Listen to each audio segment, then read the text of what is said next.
बिस्मिल्लाहिर्रहमानिर्रहीम, अस्सलाम वालेकुम वरहमतुल्लाहि वबरकातुहू। सो हाउस कंस्ट्रक्शन टिप्स के अंदर आज जो हमारा एक साइट है,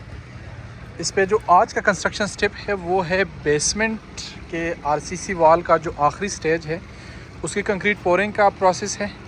और साथ में जो इसके बीम्स हैं, यानी कि प्लिंथ बीम जो इसके बन रहे लेंटल बीम जो इसके बन रहे उसकी कंक्रीट पोरिंग का काम चल रहा है। तो अब आरसीसी वॉल्स की प्रोटेक्शन जो है ये एक बहुत ही इम्पॉर्टेंट स्टेप है कि किसी भी सूरत में जब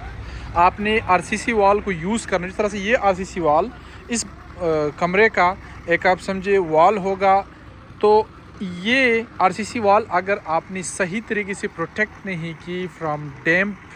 तो ये बहुत ज़्यादा नुकसान आपको दे सकता है। तो इस प्रोटेक्शन के लिए हम यहाँ पर जो चीज़ रिकमेंड करते हैं वो ये कि जब भी एक तो पहला स्टेप यह है कि अगर आपने ये आरसीसी वॉल करना है तो इसके अंदर सीका का या फिर कोई भी जो कंपनीज़ होती है उनका केमिकल आपने मिक्स करना है। या दूसरा हल बेहतरीन ये है कि आपने इसके ऊपर वाटर प्रूफिंग के लिए पहले चिप्स का लेयर करना है, फिर उसके ऊपर आपने केमिकल मुख्तलिफ़ कंपनीज़ के केमिकल्स मिलते हैं वो करने, और उसके बाद आपने आखिर में जो एक मेम्ब्रेन शीट होती है और वो भी मुख्तलिफ़ कंपनीज़ की मिलते हैं, उसे मैं एक स्पेसिफाई कंपनी का स्पेसिफिक तो नहीं करूँगा लेकिन डिफरेंट कंपनीज़ है वो यूज़ करना है। तो जब आप ये काम कर लेते हैं तो आरसीसी वॉल जो है वो बिल्कुल डैम्प प्रूफ हो जाता है। और यहाँ पर बेशक हमने अगर बैक फिलिंग करनी है इसके पीछे, क्योंकि ऊपर वाले फ्लोर पे यहाँ पर एक कमरा बनना है, तो यहाँ पर हमने बैक फिलिंग करनी है, वो बैक फिलिंग आप कर भी ले तो यहाँ पर आपको जो डैम्प का मसला है वो नहीं आएगा। तो ये एक ज़रूरी स्टेप है। और जब भी आप लोग